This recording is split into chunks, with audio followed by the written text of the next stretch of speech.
I think when I talked with Alyoya, just I felt like I could work really well with him as a mid laner in a jungle, just as a pairing.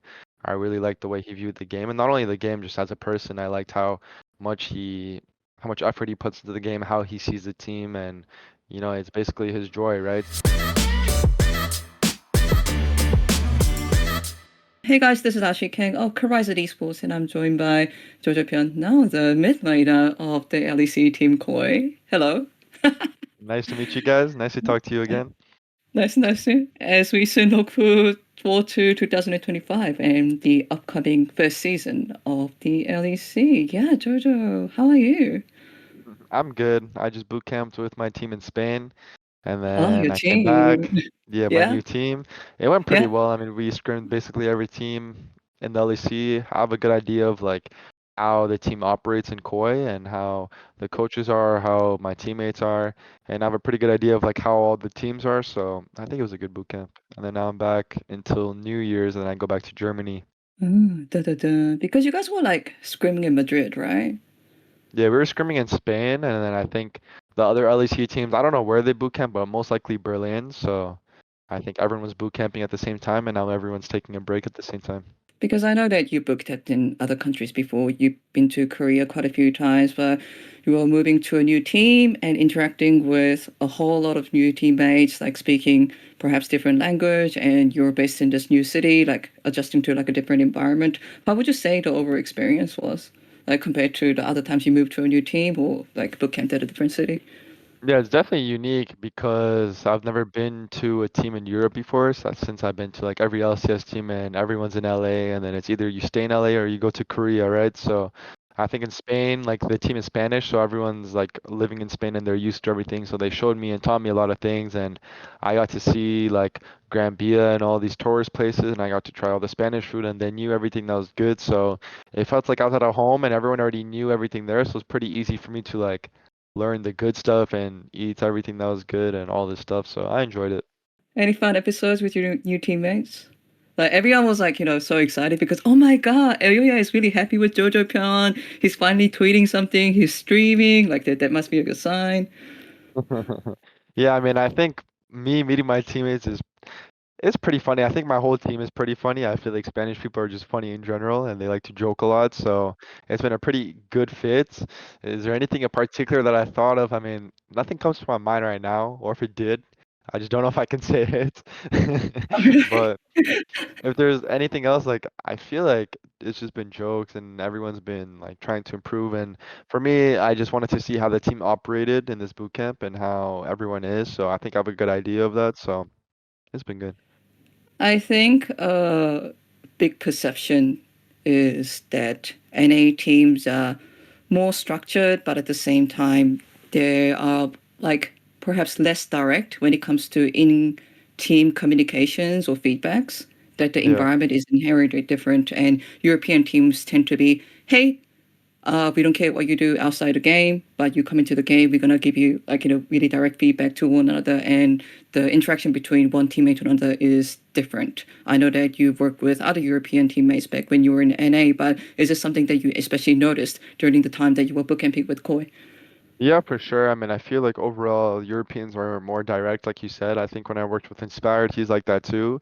I think some Koreans are like that. I think Impact is like that. And then there's other Koreans that's very the opposite. And then it's like, I feel like you're either one or the other with Koreans, but feel like with Europeans, most are very direct. And when I came to Korea, it's pretty direct. I think the coaches are direct and they say what they think and they give feedback on the game and no one really tries sugarcoating it. I think everyone just tries finding a solution, which is pretty nice. I feel like in NA, it used to be a lot of like sugarcoating and not being direct, but I feel like nowadays it's been much more direct. So that's how I like it. Let's go back to the beginning of the off season. So Mm. Cloud9 didn't make it to Wales. Yeah. You left Cloud9. Yeah. And there was a very long period where we were wondering, hey, wow, Jojopyun, where is he going to next? I'm guessing that there would have been a lot of like decision making and weighing happening on the background, and in the end, you decided on Koi. Would Yeah. you terribly mind giving a rundown on how the overall off season went for you? Because that's a subject that a lot of people watching this interview will be interested in. Yeah, I mean, the offseason was definitely interested, of course, like the drama that happened and everything.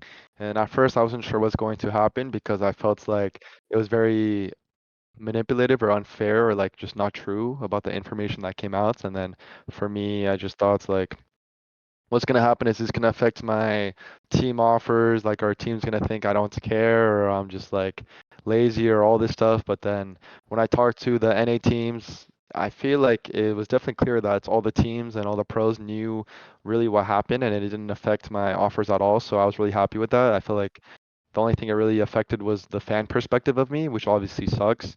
But I feel like for my offers and everything, I think everyone knew the situation that happened and everyone knew like the details and the actual context. So then in that aspect, I don't think it's affected anything. I was talking with a lot of teams in the offseason just to know, because like I was trying to get into really deep talks with everyone, trying to really figure out like what they see the team as and what's the purpose of the team and the goals and the players. So I talked to a lot of teams in NA and EU, and when I talked to Koi, it just made the most sense for me because I really enjoyed the talks with Alioya and the head coach Melzet, and I thought it made a lot of sense. So I really just my ideas valued along theirs and just the main goal is to win worlds. I think that's everyone's main goals, but just the sacrifice that you have to do and the discipline that you have and just the work ethic and everything. And I really enjoyed talking with them and I saw the vision. So it made the most sense for me to go to Koi. There was some offers in NA that was pretty close for me joining too, but I think Koi made the most sense for me. Why did you go to Korea? I mean, yeah, last year I had an offer for LCK to go to Furex, right? And then Yeah. this year, I mean, the LCK off season is so much more later than the LCS and LEC off season. Like last year when Furex contacted me, it was so late.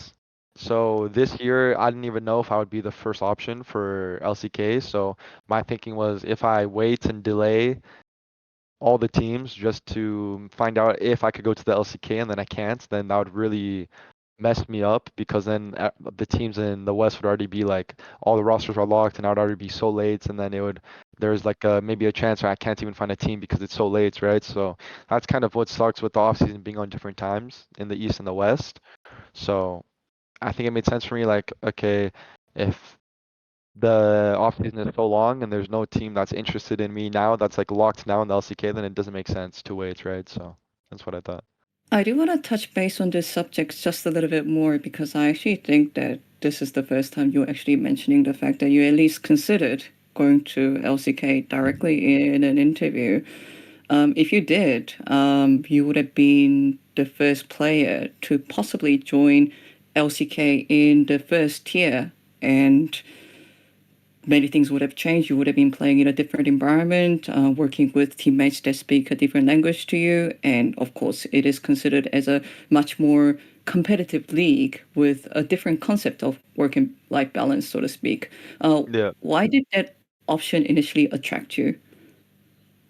Well, I wanted to go to the LCK because it's just the best league and I would be able to scrim and practice versus the best teams and the best players. Like I would be versing Chovy, Faker, Zika, BDD, all these players basically every day, right? And Wow, learning no so much. showmaker. I get it. It's okay. Showmaker, Showmaker's Showmaker, much. Showmaker. Yes, Showmaker, Showmaker. I knew I was forgetting someone. But like all these teams, especially Showmaker. And I mean, if I went to the LCK, I feel like I would reach my potential to be so high, I'd improve way more than if I stayed in NA. And I think the reason why I chose C9 was because like my thinking was, okay, I could join the LCK to verse the best players in the world and improve the most, or I could join C9, which on paper would be the best team on the West, and we can do actual damage internationally. Which, looking at it now, I mean, we didn't go to internationals, but back then, like if we I didn't know that, right? So I thought this team could do so much damage and we could be such a top team, even internationally. So it's like I could go to LCK for my own individual learning and improvements, or I can join C9 and still learn a lot, right? And also try to do damage international because there's a high chance if I joined LCK, I wouldn't be able to go to Worlds, right? So that was my thinking of like how I would choose my teams in that off season. Okay, so it wasn't the different culture or the competitiveness that kind of concerned you. It was the idea of making it to Wales because let's be honest, when I tried to visualize you going to Korea, I Yeah. wasn't sure whether you were going to be a top six mid laner. Is it okay if I say that? Yeah, I mean, I think that's pretty normal. Like you have BDD, Showmaker, which I'm not forgetting. Faker, Zika, Jika, and Jika, I don't know, maybe I'm Chovy, forgetting. Chovy, you Yeah, forgot Chovy, Chovy. Chovy, Chovy. So like, I mean, those top five alone, they're like the greatest, right? And if I join the LCK, I'll just try to learn as much as I can from them and just spend all my time trying to be as good as they can be, right? And just learn from them. So that's kind of what I tried doing. And my dog is here. Sorry about that. Hey, can you just show the dog for a second? Or is he too Toby, shy for that? come. Nah, he doesn't want to. Nah, it's okay. Toby, Thank you for but joining. yeah, so that was my thinking. Like, if I join, then that would be what's happening. Um, and the competitiveness and just the intensity. I mean, if I'm in LCK, I think it would just be so fun because obviously it'd be hard and it'd be tiring, but I'm versing the best, and it would never be like I can't improve. I could just keep on improving every single day, right? So Do you think LCK is a place that you might like visit in your career path at some point?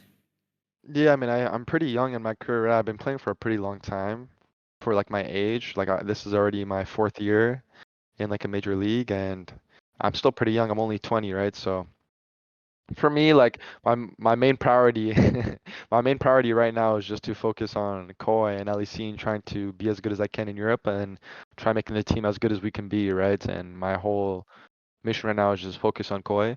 But maybe in like 3, 4 years, when I see if like Europe is still a good option, or if I want to explore LCK, I think LCK might be an option too. I mean, I think there's never a possibility where I'm gonna say like, no, like I'm not going LCK. Like it's always gonna be something in the back of my mind where I want to go to the best region and just verse the best teams and the very best players. So yeah. Let's go back to the idea of Koi. You mentioned talking with them, you mentioned aligning with them in terms of work ethic, in terms of vision, in terms of sacrifice that you need to make. I've talked to a lot of different Koi players, as well as the head coach Melzet, who always are very adamant that their goal is not just doing well in the LEC, it's not just winning the LEC, it's about winning Wells, which is a dream that a lot of people have conflicted views about. Like, you know, some people are very supportive, some people are not. But it seems like that view was very aligned with where you wanted to head towards, and also there was the idea of moving to a different league. Can you break it down a bit more in exactly which parts of what Koi was offering or what Koi was envisioning that clicked with you, that aligned with you? Yeah, it was like a lot of personal stuff, like when I talked with Aluya and Melzet and just like how they view the game, how they view their career and the sacrifices they want to make and just giving it their all. And I thought about that this offseason too, that I want to make that conscious choice and do that for the next season. And they really believe they can win Worlds, so obviously that's a good thing. I think a lot of teams say that, but I don't know if they actually mean it in the West. But I felt the genuineness from them, and I also felt that they showed that they really think it and that they really want to, and that when I talked with Melzit and how the team operates, I really liked how he said the team operates. And I think when I talked with Alyoya, just I felt like I could work really well with him as a mid laner and a jungle, just as a pairing. I really liked the way he viewed the game, and not only the game, just as a person. I liked much he, how much effort he puts into the game, how he sees the team, and it's basically his joy, right? So there is obviously other talks like that in other teams, but I felt like Koi was the most genuine. And then you have the fans too, which are so supportive too, right? And I felt like it'll be so fun to play in an environment where like every game is gonna be so watched and like the fans will be either supportive if you play well or like it's very passionate in Europe. I feel like it's very up and down in Europe. So I feel like that'll just be more fun as a pro too. So I just feel like it would be a good change. Yeah. I will really be looking forward to Casey versus Koi. Me too. Have you watched it before? It gets Yeah, like I mean, I really played the show intense on match Twitter. too. Yeah, we played a show match like a couple weeks ago. It was like on a stage in Spain with like thousands of people, and it was really fun versing Casey and just shitting on them, right? It's because at the end of the day, it's France versus Spain, so there's always gonna be some type of rivalry, and it's fun to be in that rivalry. So yeah.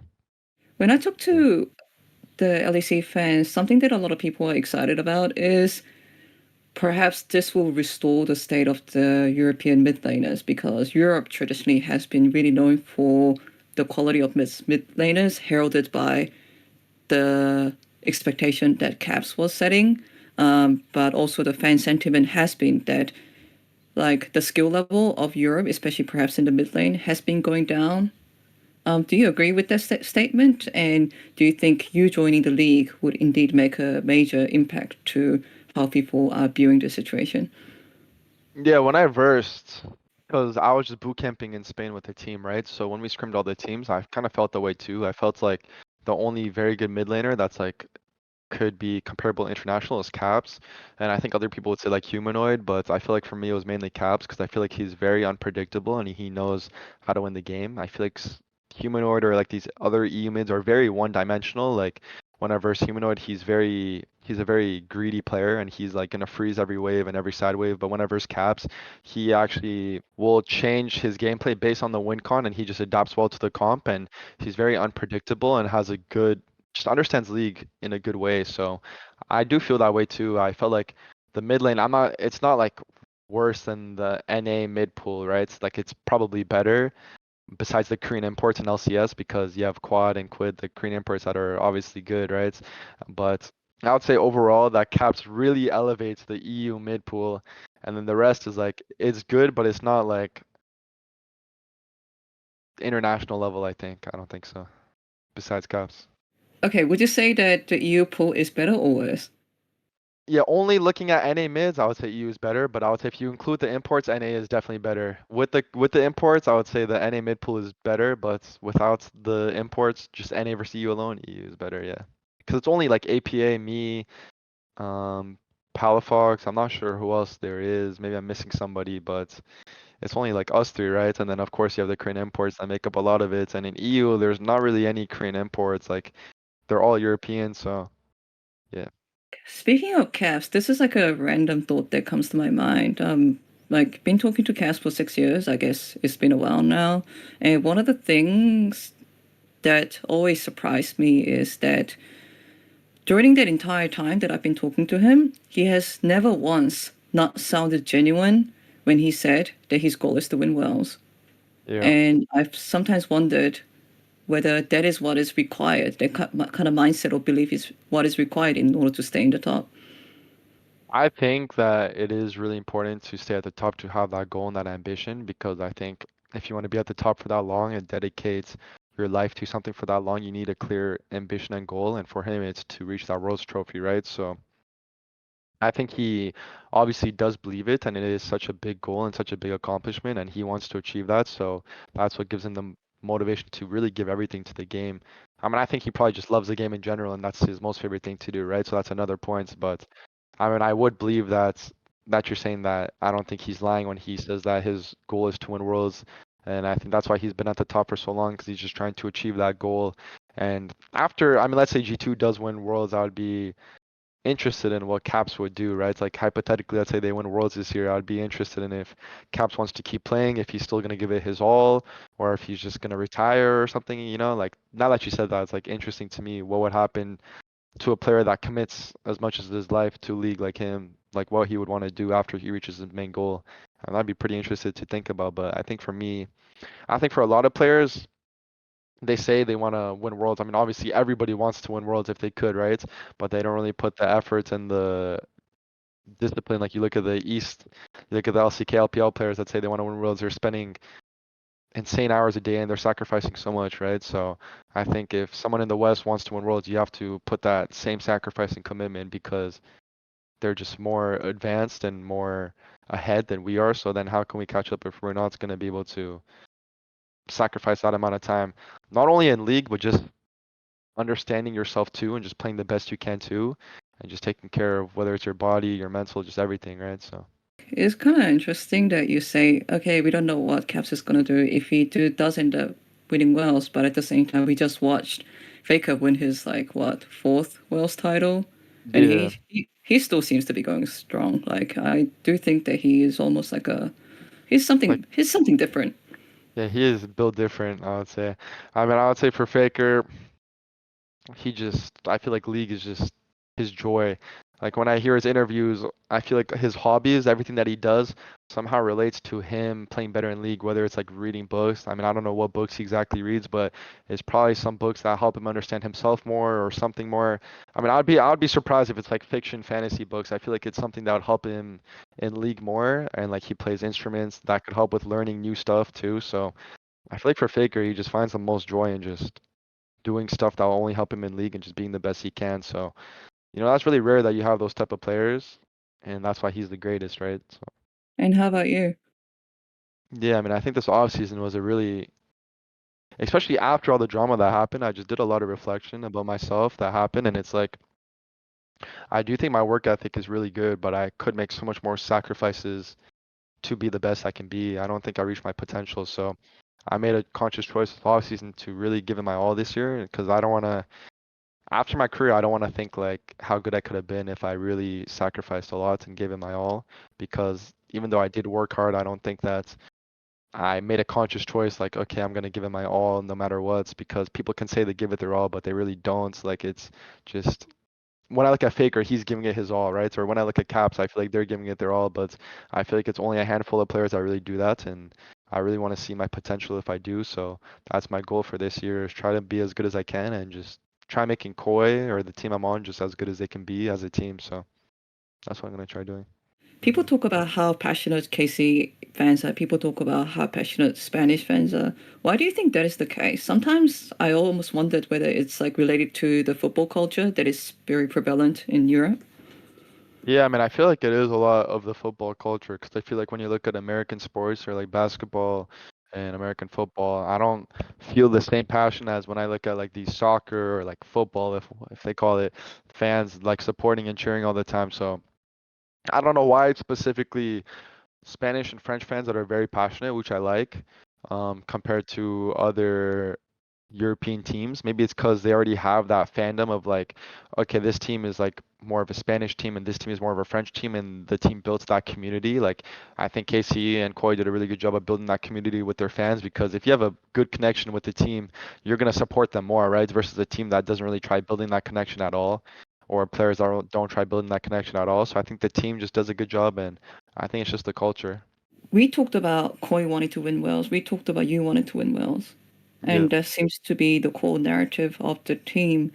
Every year, I go to Wales and I do interviews with Western teams. Every year, I hear NA players and European players tell me they want to beat Asian teams. They want to win Wales. And I post the interview, and I also watch as fans call them delusional. That they've given up hoping that it's a copium, like, retired, but at the same time, I think it's my job to believe someone whenever they tell me that as an interviewer. hmm What does that belief look like to you? Well, I mean, I think it's understandable for like fans to think that because teams have been saying that for like I don't know how long now. It's been so long now, and then it's never happened, right? And it's never been close besides like the 2019 G2. But I think for the players, it's good to believe that and actually put in that effort because if you have a goal and you don't think you can do it, then how are you going to achieve that goal, right? So it doesn't make sense for the players to think I can't win worlds. I mean, I think also it doesn't make sense for players to say I can win worlds but not show the effort or not show the commitment. I think it makes the most sense or for players. I think it makes the most sense for players to think you can win worlds and actually put in the effort to do it because you can't just say it and not do it, right? And at the same time, you just can't say I don't think I can win worlds if your goal is to win worlds because if you don't have that type of belief, then how are you going to achieve it, right? So I think it's understandable for the fans to think that way, and it's understandable for the players to think they can. I think both kind of make sense from their perspective. And for you to get there, the first step is to dominate LEC. I see some teams here due to made slight roster changes. Some people are hopeful, some people are, you know, doubtful. I don't know. Like, I'll just be honest. Like, some people aren't happy that, oh, okay, those Yeah. staple players from G2 have left the roster. We don't know what that is going to look like. Yeah, Fnatic, KC, Koi, Rogue. How do you rate Koi out of those LEC teams? I mean, we scrimmed all of the LEC teams, and I could say confidently that we're at the top. I think it's us, Fnatic, G2. I think G2, the new roster, I mean, I think it's a new jungler, new support, so the synergy's kind of off, but I could see the potential they have. It's just the off season, and they just got new players on the team, so it makes sense they're not like in peak form, right? And I think for Fnatic, I think they're playing pretty well too, but I could see them stumble later on in the season. But I think it's Corey, G2, Fnatic at the top, and then after that, it's like it can be any team. It can be KC, BDS, Giant X, like any of these teams. But I feel like the top three is yeah, Koi, Fnatic, G2. Who's stronger right now, EU or NA? I feel like the top teams in NA, like TL and Fly, are very strong, and I think they are better than Fnatic and G2 maybe. But I feel like overall the league, I feel like this EU has better, lesser teams. Like even ERL teams, there's so many ERL teams in the bottom LEC. They're still playable, but I feel like in LCS, besides the top teams, there's such a big gap after the top teams that it's like such a big discrepancy. But I feel like in Europe, there's much more better teams that are not even in LEC or that are in the bottom of the LEC. So I feel like it's much more practice. If you're versing those teams versus in NA, you can only scrim like the best teams if you want to actually make it competitive. Are you happy that one of the international tournaments this year is going to be at Canada? Yeah, for sure. I mean, I heard MSI is in Toronto, so I don't know. I don't remember the last time I heard international has been in Canada because I think, I don't know, they removed it because of visa issues or something. So I heard about it today, or like not today, but like a couple weeks ago, and it was really exciting. So, I mean, when we make MSI, I'm in Toronto, and then after it ends, I'm already in Toronto, right? So, and my fans and everyone will be there, and I get to explore my hometown and show my team the hometown. So it's pretty nice. I'll tell you like a sad fact. The last time that an NA team beat an Asian team like Hmm. properly was when you guys beat T1. Really? I think so, yeah. Can you tell me any other team what time when NA team beat a Korean team? There's no way, right? I feel like an NA team had to. Okay, a Western team or an NA team? NA team, not Western. Okay, NA team. NA Yeah. team. Yeah, I could see that probably. That's crazy to think about. But Yeah. Flacco's almost beat T1, so that's kind of, or they almost beat Gen G, so that's kind of Oh crazy. yeah, I know, right? That's kind of crazy. Wow, If what they did you think did beat about it? Gen I G was in a sweating best of so five, hard. yeah, me too. I Yeah, I mean, was sweating I, so hard. yeah, once they went up 2-1, I thought Flacco's might just take it. I thought Gen G players are feeling too pressure and everything, but I don't know. They just stepped up, and I feel like it was just such a good series anyways that I didn't really care who won. Obviously, I'm cheering for FlyQuest, right? But I thought they did such a good job and they did so much unique stuff that players wouldn't or teams or fans wouldn't really see as normal, like the new picks and just these new drafts or like these different drafts instead of the standard drafts. So I thought it was really interesting what they did and it looked obviously it worked against one of the best teams in the world. So So, what is your goal for this year? I know that you're going to say winning Wells, but if you had to tell someone that this is a result that I'll be able to walk out saying that, okay, 2025 was a successful year, what would that result look like? Would it be beating an Asian team in the best of five? Would it be doing the thing that FlyQuest wasn't able to? Would it be beating Genji or T1 or Hana Life Esports or one of the top LPL teams? What would it look like? yeah, for me, I think a successful year would just be seeing my growth as a player, honestly, and just seeing how much I improved this year and with the team. Just seeing our baseline, which is right now, and seeing how good we get by the end of the year, and if we do become competitive at Worlds and do become, for example, the Flag Quest versus Gen G game, right? And we're able to take down the top Asian teams.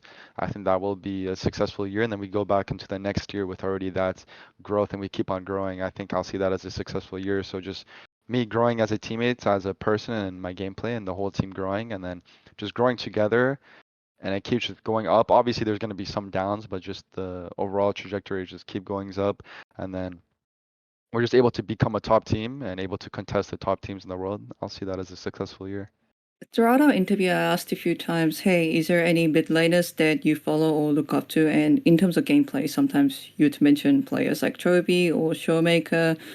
In terms of your overall trajectory as a player, is there a particular player that you try to follow or look up to? Because it sounds like in the last 3 or 4 months, you thought not only about your own skill and performance, but your overall positioning as a player and even perhaps as a human being. Yeah, I mean, I studied Chovy a lot. I think a lot of people know that because I talked about it so much for like my career. But I think especially this last off season when I was watching Worlds, I mean, I think I transitioned from Chovy a lot to more Faker and more Scout and just seeing how they play the game and really studying how they play the game. And for Faker, just learning from him of what he does outside league too, and trying to understand what benefits him and why he's doing this because he's doing everything for a reason, right? He has a motive for everything he does. So gameplay wise too, I've been watching a lot of Faker, Scout, Knights, these type of players, and I mean, I could say I'm definitely learning a lot because I already know so much of Chovy's patterns and what he does.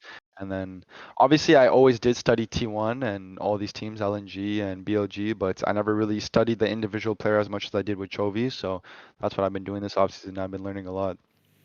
Any Yeah. message to the Koi fans who will support you, who will love you, who will be behind your every move, and who will be over the moon when you lift up perhaps LEC trophy, perhaps when you beat an Asian team, perhaps when you even lift a big up trophy? Yeah, I mean, to the Koi fans, I mean, I really appreciate it because like the passion and the love that they show me is just crazy, and I read a lot of the messages and a lot of the support, and I've seen a lot of them in real life, and they just have so much passion and love. So it's been really nice, and even my NA fans that still are supporting me, and all the NA fans that I played when I'm back in NA. I mean, and don't think I left you guys or I betrayed you guys or anything. Like I'm still really grateful and supportive of all the NA fans I still have, and the new Koi fans that I'm gaining. So. I like to say thank you to all my fans for supporting me, and I'm gonna try doing my best this year. Any message to perhaps Faker? Any message to Faker? Yeah. I mean, Hey, last time you're when all. you said Chobi is your role model, I asked you any message to Chobi. So it is only natural for me, now That that you're makes sense. transitioning to Faker, I need to ask you, do you have a Um, message to Faker?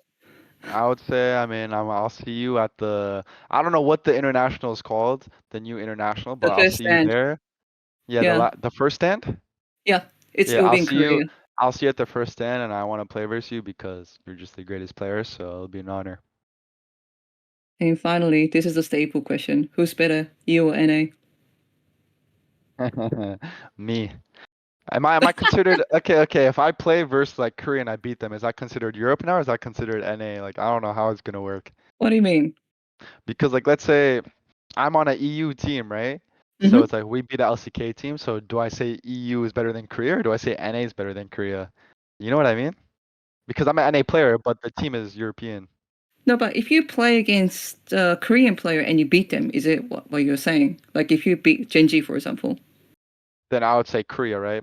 But like let's say you have a Korean imports in NA, you would say that team is NA still, right? So then I Yeah, guess of course. Like, Quad or Crit can totally say like NA is better than EU, right?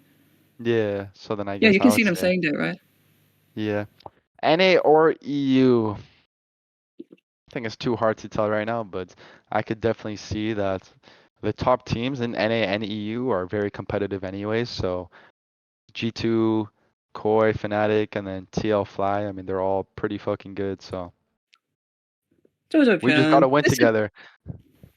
Jojopyun, Okay, this is where I NA. can tell that you're not a European player at hot yet, because every single LEC player that I ask, even the Korean imports, say without any second of hesitation, EU is fucking better than NA. Nah, I don't think so. I mean, if you look at the last couple of years, NA did outperform EU, right? Like maybe True, like 4 or 5 true. years ago, but like Yeah. last Worlds, 2 worlds ago, like NA has outperformed EU, so I don't think that's true anymore. But and I'm still an NA player, you know. I'm just playing in Europe, so I can't really say Oh. that EU is better than NA or NA is better than EU. I mean, I've only played in EU for so little, so I still have to keep playing and then see how the season goes. And I'll be able to give an answer. Hey, that's an honest answer, so therefore I appreciate it. Thank you, and best of luck for All right, 2025. thank you.